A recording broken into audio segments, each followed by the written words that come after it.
IPCN ini sehingga bisa dikenal.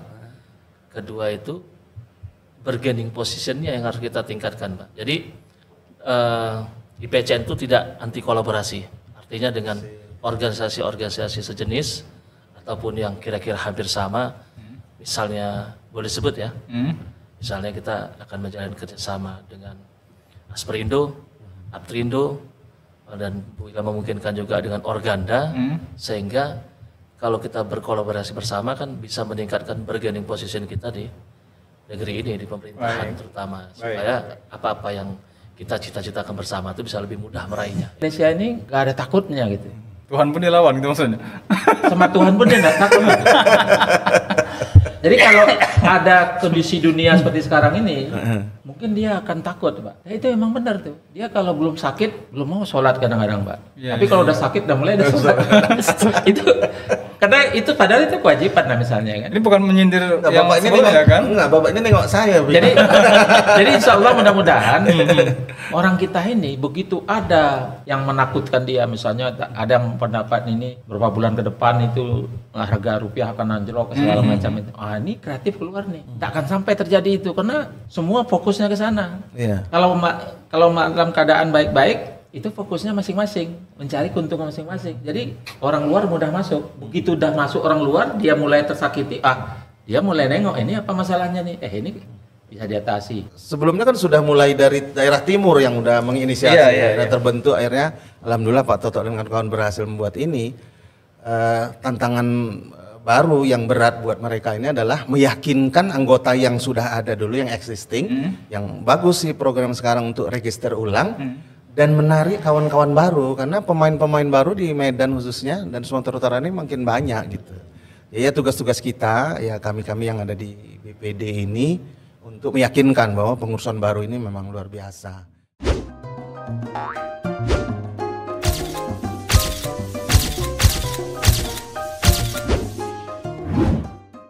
Jadi ya tapi kita akan berusaha di kepengurusan ini akan memberikan sesuatu yang lebih baik sehingga menimbulkan rasa percaya di antara member semuanya terkait pengelolaan keuangan, karena masalah keuangan ini kan sensitif ya Pak Penasihat, Pak Ketua Umum, karena kita akan memberikan, kebetulan saya nih 2 periode di BPD Sumut jadi bendahara terus ini.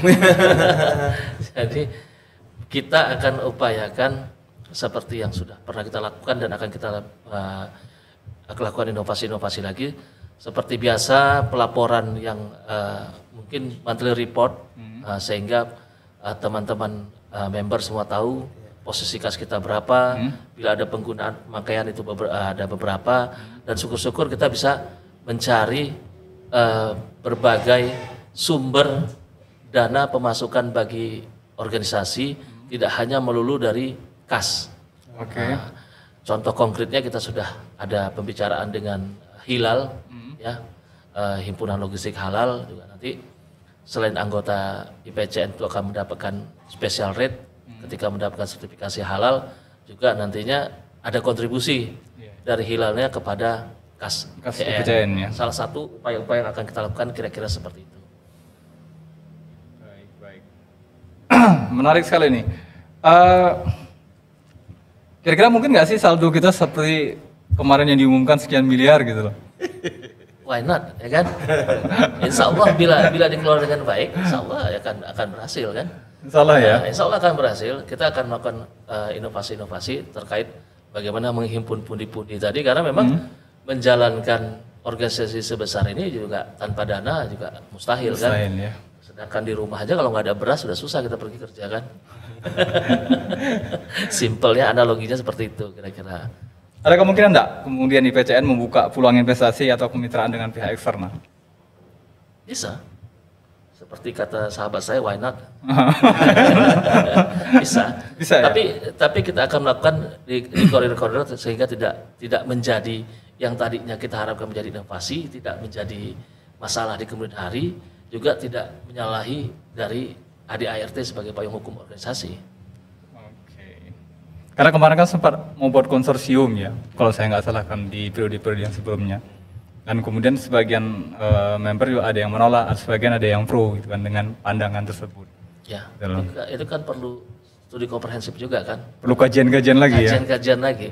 Apakah ini menjadi madu atau menjadi racun bagi? Iya kan? Madu dan racun ini Setiap ini kan selalu ada bagikan sisi mata uang kan. Iya.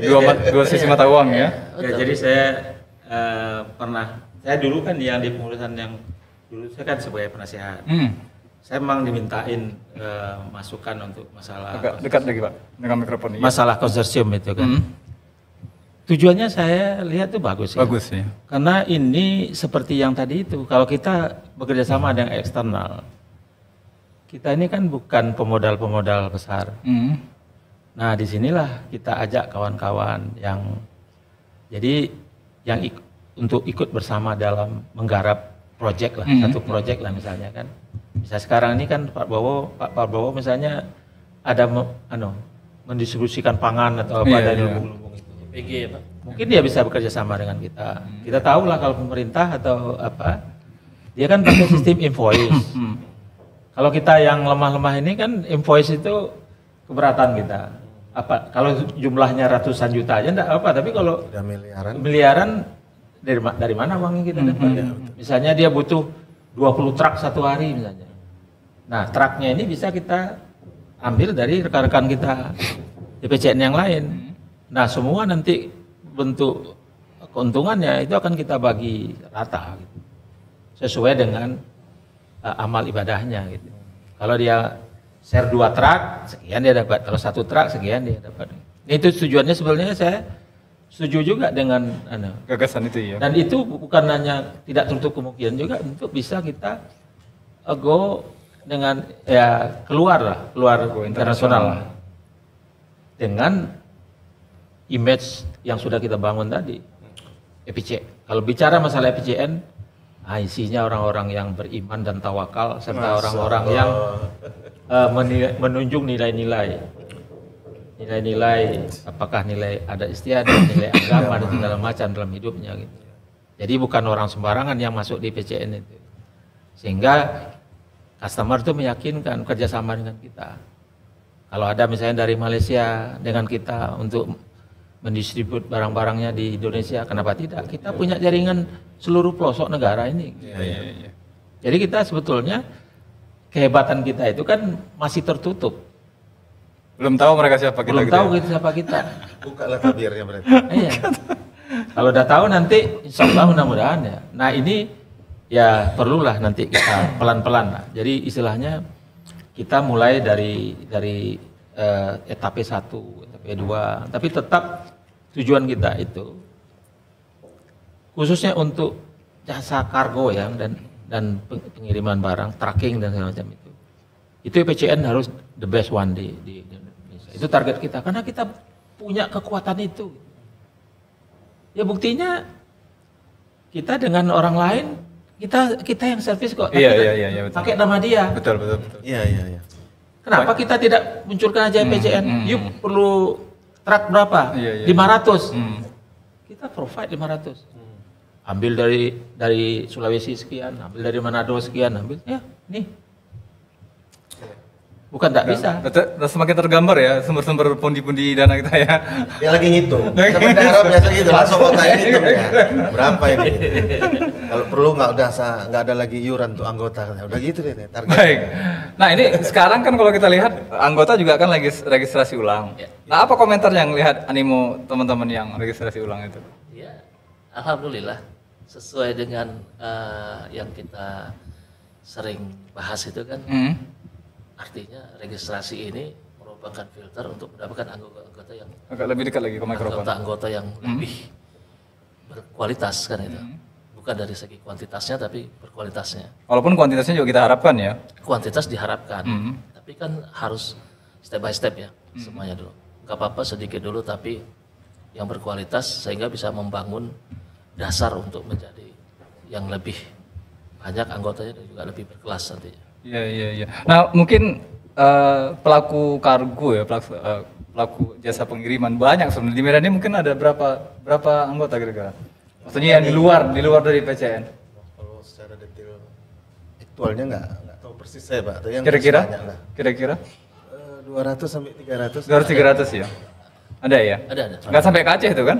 Udah, ini sini aja. Medan ya. Sumatera Utara aja. Nah kira-kira himbauannya lah dari mana nih? Dari penasehat dulu. Ya sekarang kan kita nih dengan pengurus yang baru, program-program baru. Apa kira-kira himbauannya nih kepada anggota? Karena kan jujur kita lihat kemarin karena vakum itu, akhirnya ada sebagian yang keluar. Ada kemudian sebagian ngerasa, udahlah mau munaslup atau enggak ngambil pusing gitu loh. Tantangan buat pengurus baru ini lebih besar sebenarnya daripada kepengurusan yang lalu. Jadi terutama anggota-anggota yang lama itu. Kan mereka masuk pertama itu merasakan girohnya itu memang luar biasa. Apalagi kita terkesan di orang, bukan terkesan ya, memang kita agak agamais begitu kan. Religius ya. Religius lah itu. Jadi mereka sangat tertarik untuk masuk. Nah setelah kepakuman kemarin itu menjadi cacat buat kita, bahwasanya gini-gini aja rupanya nggak ada lah. Tiba-tiba berhenti tengah jalan. Medan kali dialeknya. Medan kali. Itu masuk ke telinga saya, tapi nggak usah saya sampaikan. Tapi sebut plat BK dengan inisiator Pak Toto dan kawan-kawan ini, sebelumnya kan sudah mulai dari daerah timur yang udah menginisiasi, terbentuk akhirnya, alhamdulillah Pak Toto dan kawan-kawan berhasil membuat ini. Tantangan baru yang berat buat mereka ini adalah meyakinkan anggota yang sudah ada dulu, yang existing, yang bagus sih program sekarang untuk register ulang. Dan menarik kawan-kawan baru, karena pemain-pemain baru di Medan khususnya dan Sumatera Utara ini makin banyak gitu. Ya tugas-tugas kita, ya kami-kami yang ada di BPD ini untuk meyakinkan bahwa pengurusan baru ini memang luar biasa. Tapi memang di awal-awal perlu mungkin Pak Toto dan kawan-kawan, terutama Pak Afrizal, untuk memberikan kesan pertama, karena kesan pertama itu sangat menggoda. Baru mereka lihat bener nggak sih ini orangnya. Insya Allah Pak Afrizal, Pak Toto dan kawan-kawan di Jakarta akan berhasil ke depannya untuk membangkitkan giroh IPCN ini lagi. Berjaya di negeri sendiri. Enak kali dulu Bang kalau kayak gitu langsung. Iya. Gimana apanya simbolnya? Gini Bang. Gini atau gini? Bukan gini ya. Membumi. Baik. Apa nih kira-kira syarat untuk menjadi anggota di PCN? Mungkin perlu disampaikan juga dari bendahara mungkin. Mungkin ada uang registrasi atau apa gitu. Ya seperti standarnya seperti biasa ya, yang namanya sebuah badan hukum kan harus punya aspek legalitas ya yang pertama. Dan karena ini adalah suatu organisasi profesi yang nantinya akan membuka peluang untuk saling bekerja sama, tentunya kita seperti biasa yang lalu-lalu juga sudah dijelaskan umpamanya rekomendasi dari setidaknya 2 member lama ya untuk bisa menjadi member baru. Juga seperti yang host tadi pertanyakan, bagaimana caranya supaya menarik untuk menjadi anggota baru. Yang pasti kita bersama-sama harus memberikan manfaat nyata ya, yang konkret, yang real, yang bisa didapatkan ketika orang menjadi anggota IPCN. Itu yang kita akan lakukan beberapa program kerja dalam waktu 100 hari. Semoga bisa meningkatkan jumlah anggota dan memberikan manfaat kepada anggota itu sendiri. Oke, menarik sekali.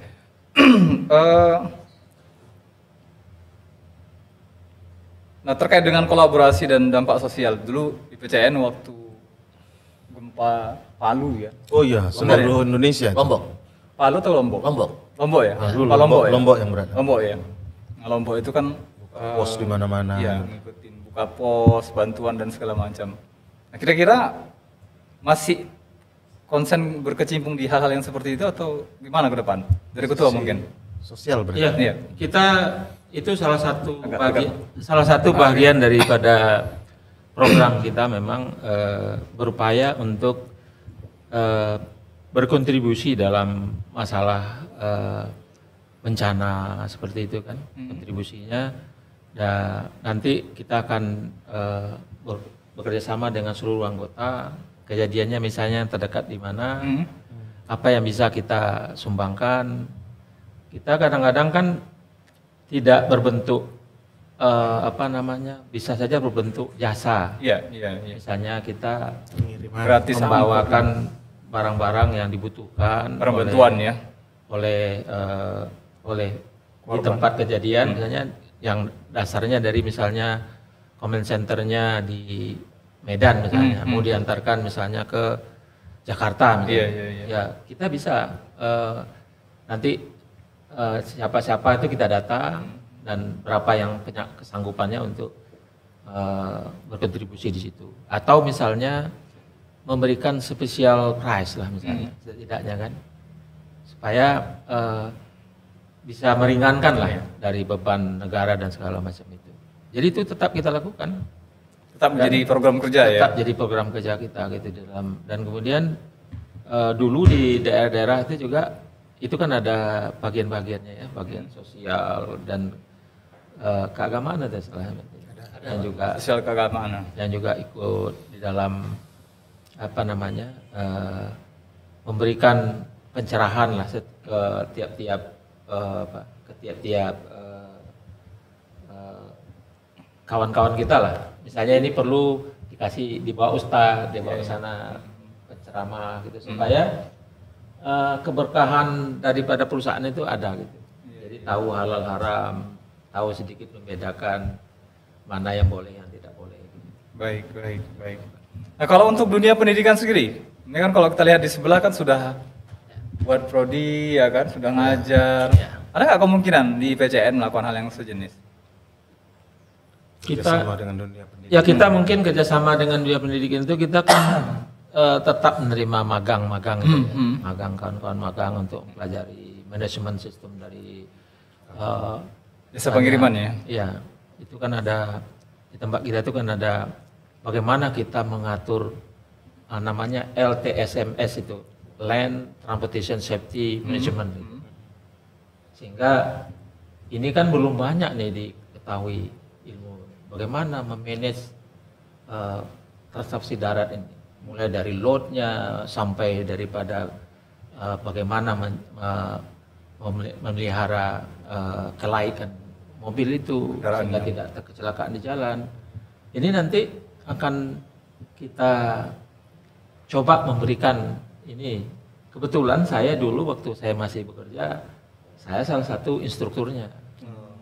Itu dikenal di perusahaan kami itu namanya Defensive Driving Technique yang menggunakan Smith System. Jadi cara Smith itu menghitung kecepatan, jarak pengereman, load di penurunan segala di jalan basah, itu semua diberikan pengetahuan kepada driver. Nah itu saya dengan senang hati, kalau perlu biayanya pun untuk ongkosnya saya sendiri yang ongkosin, karena ini amal jariah saya yang akan mutlibul ilma farid apa namanya? Bukan ya? Ilmu itu yang apabila mati ya, seseorang muslim itu Fardu kifayah. ada tiga, ada tiga yang pertama ilmu yang bermanfaat, Inilah ya. Itu ilmu bermanfaat. sedekah jariyah, Anak yang yang soleh. ketiga itu anak yang soleh. Nah, saya pingin itu Minimal ambil salah satu di antaranya ya. selagi sopir ini bisa selamat pergi dan pulang ke rumahnya, berkat saya ajarkan teknik mengemudi yang selamat, bagaimana menghindari nabrak orang ke depan, bagaimana menghindari supaya jangan ditabrak orang di belakang ya. bagaimana supaya jangan tumbang di tikungan. Itu bisa gitu. Bisa jadi program nih ketua. Insyaallah. Jadi struktur pertamanya nanti kita perkenalkan. Tapi saya karena itu Sumatera. dalam itu ada land transportation management itu. Itu memang semuanya bisa di-manage loh, Pak. Kalau orang asing itu. Based on data semua ya. Semua ada pedoman, semua pakai standar manajemen. Ada SOP-nya ya. Jangankan lampu ini, energi manajemen itu. Tidak perlu dipakai, dimatikan. Iya, Sehingga iya. kawan-kawan ini kan aturan bayar 1 juta aja 900 kan lumayan juga. tuh, Iya, 100 efisiensi ya. Kali 10 tahun ya kan. Jadi semuanya memang harus begitu. Baik. Ini kembali kepada prinsip tadi khairun nas anfa'ul linnas. Ustadz yang tahu. Saya kan biasa pendengar. Judul podcast kita ganti namanya nanti. Baik, masih di Wajah Baru PCN, transformasi dan komitmen untuk industri logistik yang lebih kuat. Nah, coba operator bantu dicek dulu kolom komentar, mungkin masih ada yang nonton kita nggak, atau kita udah suruh-suruh sendiri aja nih. Dari siapa tuh? Nalisalika ya? Mantap. Sini gitu. Mantap ya. Ada Nabila Sinek juga. semangat ayah. Katanya gitu. Pak Iskandar katanya dikasih jempolnya 2 lagi. Ini pasti pakai karet 2 ya, pakai karet 2 kalau kayak gini ya. Agak pedas. Agak pedas. Baik, mungkin kita masuk ke sesi terakhir kali ya. Masih banyak waktunya kayaknya. Masih banyak ya. Tadi kolaborasi dengan pendidikan ada mungkin bahkan kita sekarang juga anjaran ini ya. Kayak kemarin kita ada anak-anak PKL. Ini kan siswa magang ini. Ya, alhamdulillah masih tadi saya mau yang tanya. berjalan mulus sekarang Pak Ketua nih saya. Dulu kita kemana-mana sekolah dulu. Pasti kita ada adaptasi lah, pengalaman kita juga. Artinya seperti yang mungkin beberapa dari kita juga di sini terlibat, saya seperti saya sendiri Magang juga ya. Terlibat apa nih magang atau apa? dalam program pendidikan tadi. Oh. Artinya di sebelah kan kita banyak dari kita termasuk saya itu kan dosen praktisi di sebelah. Oh. Kegiatan yang Masya Allah. Udah 2 Pak kita catat nih. Iya, Ketua dan bendahara siap. Siap ya. Yang mau ambil sedekah jariah yang kedua tadi ya. Ya. Ilmu yang Kita bermanfaat. bersedia melakukan program pendidikan sehingga yang nantinya lulusannya juga bisa kita ini kan bisa kita ambil sebagai sebagai Yang terpilih lah intinya ya. yang terpilih itu bisa kita pakai untuk apa sendiri kan dalam dunia pekerjaan kita sendiri, karena program transportasi logistik yang udah jalan itu bisa kita adaptasi juga di PCN. Baik. Nah, kira-kira apa tantangan terbesar ya dalam mengelola organisasi semacam ini, semacam IPCN? Dari Pak Abrizal mungkin. Ya pertama itu memang untuk mengkolek orang ya, apalagi dalam melakukan ini agak sulit memang. Rekrutmen maksudnya Pak. Tidak mengumpulkan. Koordinir. Misalnya kita mau mengadakan Zoom meeting misalnya by monthly ya, dalam minggu. Itu kadang-kadang yang satunya lagi ada urusan ke sini. Iya. Kita ada kesulitan Menyatukan jadwal ya Pak. menentukan jadwal itu. Yang kedua itu memang yang ini yang bicara masalah kesempatan lah ya. Nah, kalau kita seperti tadi memberikan pelatihan, itu kan begitu kita undang, yang bisa hadir itu cuma hanya beberapa. Gitu. Iya, nggak sesuai target lah ya. Sesuai target. Ini yang kadang-kadang memang kita tidak bisa tidak bisa menyalahkan karena memang kesibukan orang itu hampir-hampir tidak ada waktu. Hanya waktunya itu paling-paling hari Minggu atau ya Kan kadang nggak ketemu ya antara waktu kita dengan itu waktu salah mereka. satu ada kita Tantangan terbesar ya. tantangan yang terbesar. Kemudian memang dari sisi bisnis ya, sisi bisnis ya kita tahu lah sekarang ini modelnya dari startup Iya. di mana kita lihat lah, jangankan yang kecil kan, yang besar aja berdarah-darah dan tumbang, meninggal dan mati gitu. Iya. Itu boleh ditanya nanti. Jadi Udah berdarah-darah tumbang meninggal mati lagi. jadi memang ya karena gini, itulah manajemen. Ya kita bukan menyalahkan, memang itu bedanya antara kita di PCN ini kita namanya memakai manajemen Islami. Menarik sekali ini. Islami itu, ini memang kenapa dari dulu itu saya tertarik. Salah satunya karena itu ya. Manajemen Islami, di mana semuanya itu kita berpedoman kepada Al-Quran dan hadis itu. Masya Allah, tabarakallah. Berusaha ini kita tidak menuntut untung semata. Dan insya Allah laris kargo Pak, terutama yang di kota-kota besar ya, seperti Jakarta, kan kita tidak mampu membayar upah minimum yang pegawai tetapnya ya, UMR-nya, UMP, upah minimum provinsi ataupun. Saya memperlakukan di sana sudah cara-cara syariah Pak. Jadi keuntungannya itu berbagi. Jadi dengan adanya itu gaji mereka bisa saja melebihi dari UMP itu. Iya. Ada bagi tadi tuh ya. Karena setiap kilo barang yang masuk itu ada bagian dari mereka gitu. Jadi semakin banyak itu. Nah di sini juga kita terapkan. Cuman di sini kan barang yang masuknya kan nggak seberapa. Jadi sementara pekerjaannya banyak, jadi nggak seberapa yang bisa di-share. Sementara yang datang dari sana, itu mereka terima, mereka muat, mereka berangkatkan, berapa yang berangkat, hitung aja nanti pembagian untuk mereka. Gitu. Jadi syariah, makanya saya bilang IPCN ini ya satu organisasi yang memang ditinjau dari segala aspek, Pak. Baik religinya, oke. Baik dari segi sosialnya, oke gitu. Tengoklah kawan-kawan itu. Ada yang tiap kita lihat pada saat bulan-bulan suci ya Ramadan segala macam. Mereka itu pegawainya happy loh. Menengok begitu perusahaan yang ngadakan buka bersama ya. Karena mereka Jumat itu berokah ada juga, Pak. Di situ tidak ada yang namanya tukang angkat, tukang buruh, Pak. Mereka itu adalah bagian daripada, kalau Islami itu, mereka itu adalah bagian daripada kita. Mereka itu adalah saudara kita. Jadi dari mindset kita pun melihat dia itu bukan orang rendahan. Mereka adalah orang-orang yang berharga, maka kita larang. Jangan berbuat yang merendahkan harga diri. Nah itulah yang kita.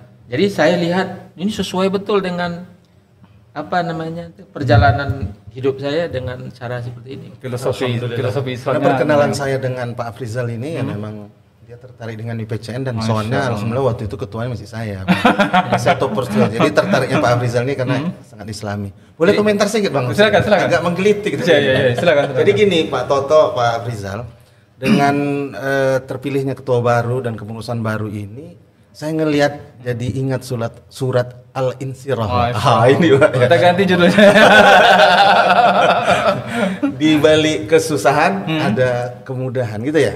Nah, jadi mohon maaf ini Pak. Jadi ya curhat sendiri sedikit ini Pak ya. Jadi sebagian dari anggota IPCN ini ya terlepas dia mau buka-bukaan atau tidak, ada yang terimbas dengan menurunnya ini ya tingkat kiriman sehingga mempengaruhi situasi dan kondisi perusahaannya. Jadi saya ngelihat dengan terpilihnya pengurusan baru ini sebagai sign dari Allah. Jadi ada tanda kut dari Allah bahwasanya ini udah selesai loh. IPCN ini udah capek-capek babak belur ini. Inilah saatnya kalian bangkit. Itu saya sekalian sama anggota-anggota juga. Insya Allah ini jadi motivasi buat kita. Udah selesai loh susah-susahnya, tinggal kebangkitan aja. Gitu Bang Jin ya. Hak like ya. Sekian Pak. Itu aja. Aku pikir mau dengar curhat tadi. Aku membacakannya tentang kok salah ya. Gitu. Nah kalau ya sebetulnya pengen mendengar juga harapan dari masing-masing ya.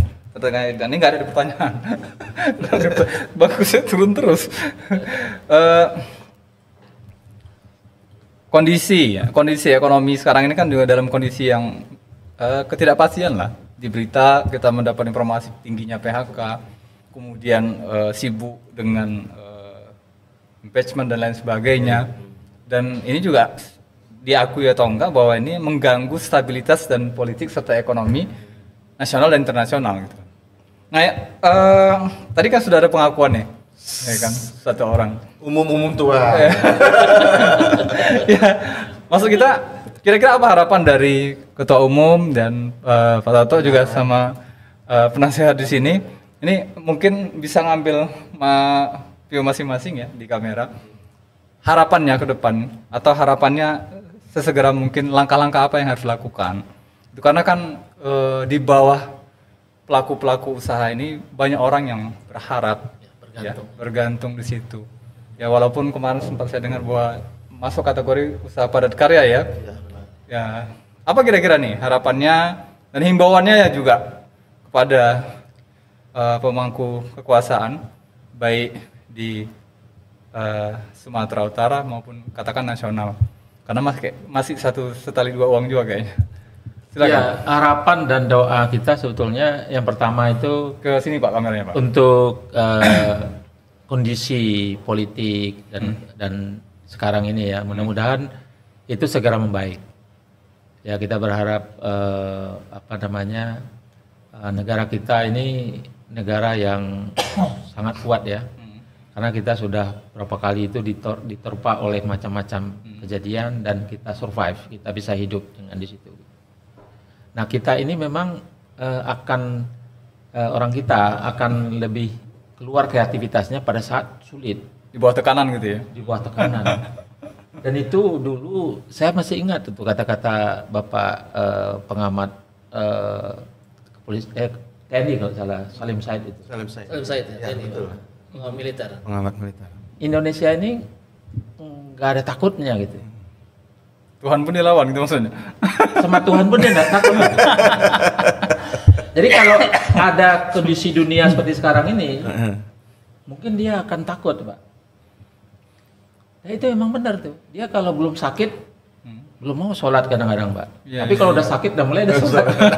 Itu karena itu padahal itu kewajiban, nah misalnya kan. Ini bukan menyindir Enggak, yang Bapak ini sebelumnya nengok, kan? enggak, Bapak ini nengok saya. Jadi insya Allah mudah-mudahan orang kita ini begitu ada yang menakutkan dia, misalnya ada yang pendapat ini beberapa bulan ke depan itu harga rupiah akan anjlok segala macam itu. Ini kreatif keluar nih. Tak akan sampai terjadi itu karena semua fokusnya ke sana. Iya. Kalau dalam keadaan baik-baik itu fokusnya masing-masing, mencari keuntungan masing-masing. Jadi orang luar mudah masuk. Begitu udah masuk orang luar, dia mulai tersakiti, dia mulai nengok ini apa masalahnya nih? Ini bisa diatasi. Nah, itu yang pertama, mudah-mudahan politik ini jadi memang banyak loh, boleh katakan hampir 20% kalau dari kita sendiri yang merasakan ada penurunan.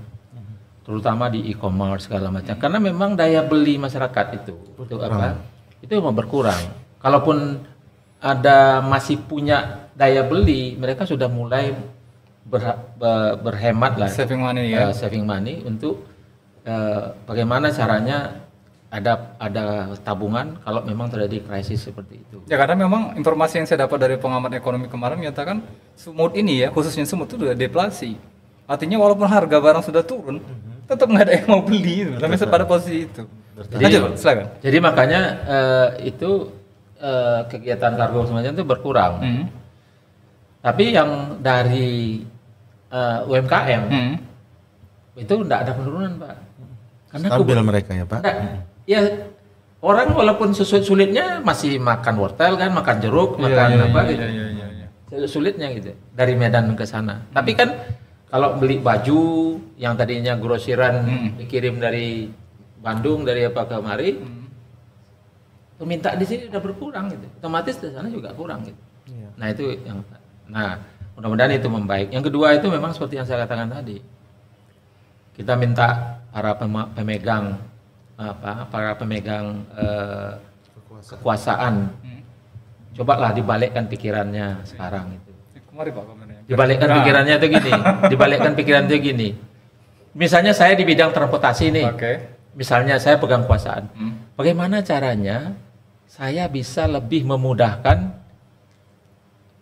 orang-orang yang bergerak di transportasi, terutama misalnya di jasa logistik ini. Gitu. Dibalikkan pikirannya, jangan dibalikkan apa yang bisa saya ambil dari orang-orang logistik ya supaya ada ini. Ini mungkin tidak pejabat, mungkin aja oknum. Tapi kan pejabat itu bisa melihat oknumnya. Gitu. Nah, terutama juga seperti orang yang punya kemampuan di bidang BBM. Harusnya dia nangis loh nengok kawan-kawan kita yang sopir berapa itu. Tadinya ada loh Pak sampai 2 hari nunggu minyak loh Pak. Ada, betul. Minimal berempati ya Pak ya terhadap. Bayangkan tadinya dia masih ada harapan begitu dia pulang sampai di Medan. Betul. Masih ada uang yang bisa dikasihkan kepada anak cucunya.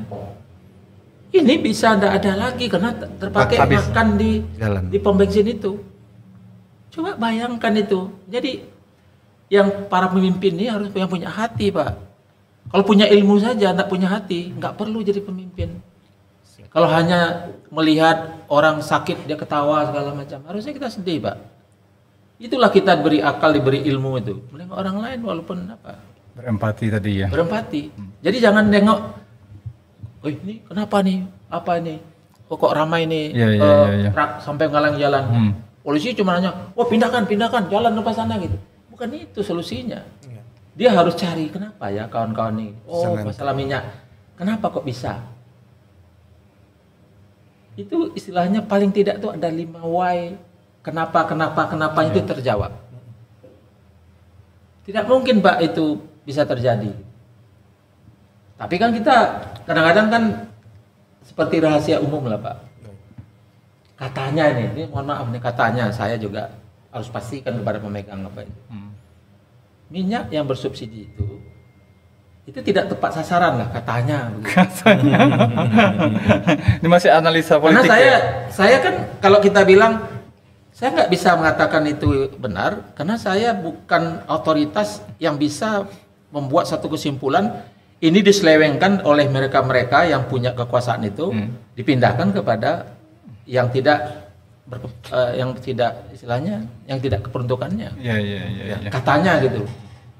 Walaupun saya investigasikan secara mendalam, mereka saya bilang kamu siapa gitu. Walaupun saya seorang investigator misalnya, saya paham seorang auditor, saya tahu bagaimana audit sistem apa yang tidak jalan, kenapa kok bisa. Mereka itu bukan tidak pintar Pak. Itu semua hebat-hebat loh Pak. Sebelum dia jadi pemegang kekuasaan itu, dia orang-orang luar biasa loh Pak. Ada sekolah ke luar negeri itu. Baik. Oke. Nanti ada tanggapan baru lagi. Mungkin dari Pak Toto silakan ditambahkan. Lupa deh ya pertanyaannya apa kayaknya. Masih ingat ya, Masya Allah. Membekas sekali kelihatannya. Konsen. Karena harapan terbesar dengan dari kita selaku pengusaha kargo, transportasi dan logistik ini adalah pemerintah itu lebih concern pada bisnis ini. Kenapa? Karena dengan kondisi geografis Indonesia yang terdiri dari Kepulauan ya. ribuan pulau, di mana mestinya bisnis transportasi dan logistik ini adalah harusnya jadi primadona. Karena sebagai penyokong dari geliat ekonomi Indonesia itu pasti butuh jasa distribusi dan logistik, itu sudah pasti. Apakah itu melalui moda darat, laut maupun udara, sehingga harusnya pemerintah tuh lebih concern. Artinya gini, jangan hanya menyalahkan kepada pemain bahwa biaya logistik kita ini kan tinggi, tapi nggak pernah ada kajian komprehensif. Kenapa tinggi? Iya. Contohnya biaya solar tadi, solar yang harga jual resminya itu sekarang di sekitar 6.800 ya, tapi ketika menghindari antrian yang panjang yang membuang waktu, yang dimana lead time begitu penting bagi kita, itu terpaksa kadang dibeli dengan harga tinggi. Belum lagi kutipan-kutipan liar, pungutan-pungutan liar, seperti di pelabuhan penyeberangan, walaupun sudah dibuat sistem penyeberangan eksekutif dan lainnya, tetap aja kalau kita nggak ngemel istilahnya atau memberikan uang rokok kepada kelompok-kelompok tertentu, ya kan? Itu kan tetap akan lama penyeberangan itu. Satu, poin-poinnya seperti itu, gangguan-gangguan keamanan yang menyebabkan kita harus mengeluarkan biaya ekstra, tidak bisa kita pungkiri. Seperti ya hampir semua kita pasti mengeluarkan biaya ekstra untuk agar bisnis kita tidak terganggu. Nah, itu kan yang menyebabkan biaya-biaya logistik itu menjadi tinggi, sehingga dianggap kita tidak bisa bersaing. Ya, tapi kemarin ada pemerintah bilang kalau misalnya contoh ada ormas yang minta THR tuh tradisi katanya, itu gimana kalau komentarnya? Itu yang bahaya kan, dimana kesalahan itu menjadi budaya kan, culture, dianggap hal yang biasa. Dikiranya di shock culture jadinya ya? Iya, nah, itu kan gitu. Pokoknya bagaimana caranya pemerintah itu harus, menurut saya harusnya ada kementerian khusus untuk transportasi dan logistik ini. Iya. Kenapa? Karena itu tadi kondisi geografis di Indonesia ini dengan keanekaragaman hayati yang begitu beragam, itu kan memerlukan distribusi produksi yang lebih efisien. Oke. Nanti kita angkat jadi Kementerian Kelautan nampaknya nih. Boleh. Sinyal bang, sinyal. Baik. Harapan nih untuk IPCN 5 tahun ke depan apa kira-kira dari Pak Penasehat?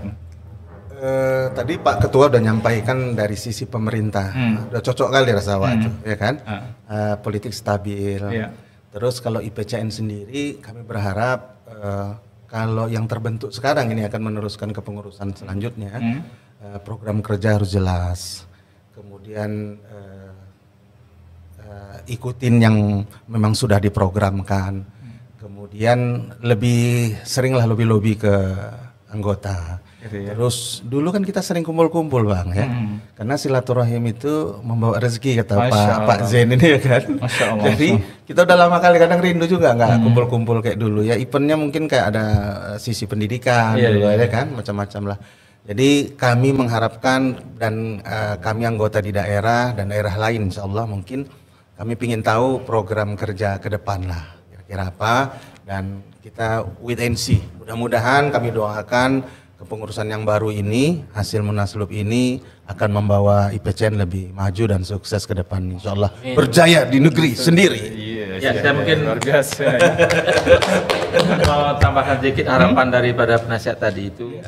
Kami sudah mulai dengan cara mendata ulang nih Pak. Jadi di dalam itu ada kita minta kepada anggota masukkan hope-nya, masukkan harapan.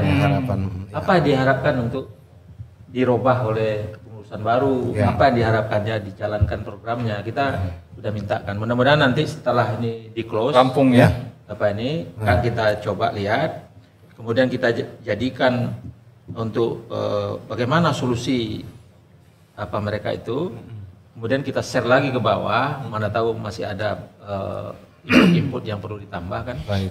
Karena memang dalam organisasi ini memang open, namanya open management. Ya. Kalau ada kepentingan pihak sehingga ada yang ditutupi, hancur itu Pak. Itu virus besar itu.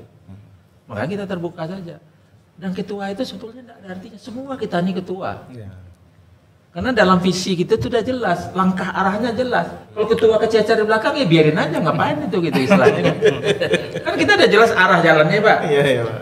Kita sudah jelas ini terminal kita pakai tujuannya ke sini. Iya. Karena kita di Indonesia itu pakai terminal yang sebelah kiri karena bus jalannya dia Pak, jangan di sebelah kanan. Karena tidak akan ada angkutan sampai sana. Sebetulnya itu saja. Jadi yang kita minta itu keterbukaan. Kalau ada merasa terzolimi, sampaikan. Kalau perlu hadapin ketua datang kau sini dulu. Nih saya rasa terzolimi, tolong kau cerahkan saya ini. Boleh begitu. Jadi kita ini kan niatnya sama tuh. Cobaan ketua itu kan hanya supaya ada yang dirijennya namanya itu.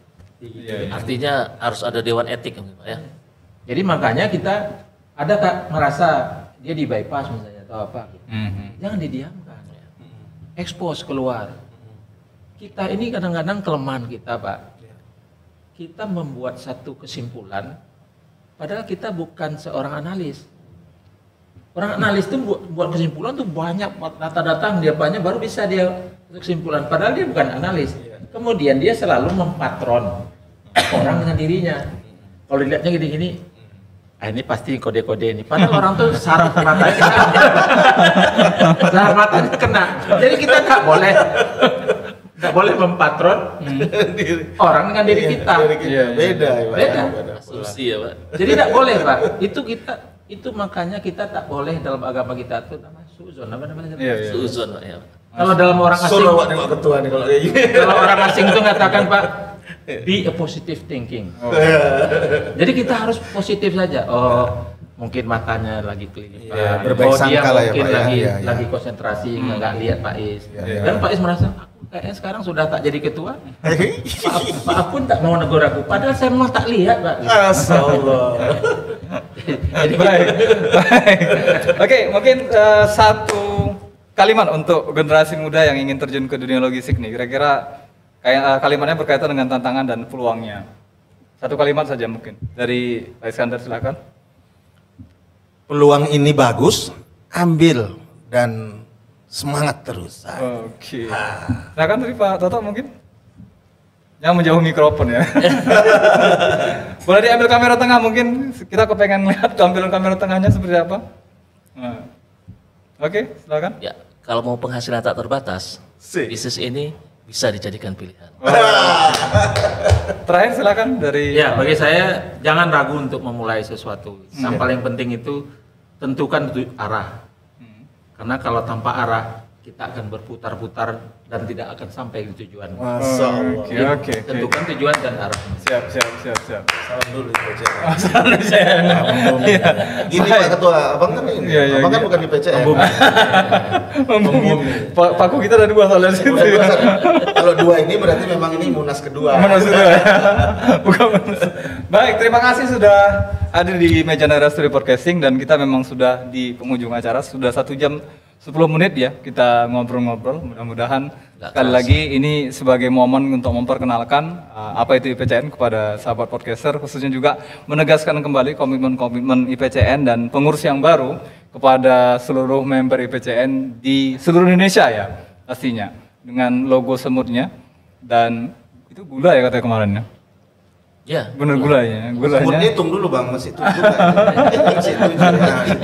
Dengan 7 semutnya, mudah-mudahan bisa mencapai apa yang diinginkan dan bisa mengakomodir juga keinginan-keinginan dari seluruh anggota agar kemudian kita bisa semakin mudah mewujudkan yang menjadi tagline-nya IPCN berjaya di negeri sendiri. Saya Zen, mohon undur diri. Terima kasih. Assalamualaikum warahmatullahi wabarakatuh. Waalaikumsalam warahmatullahi wabarakatuh.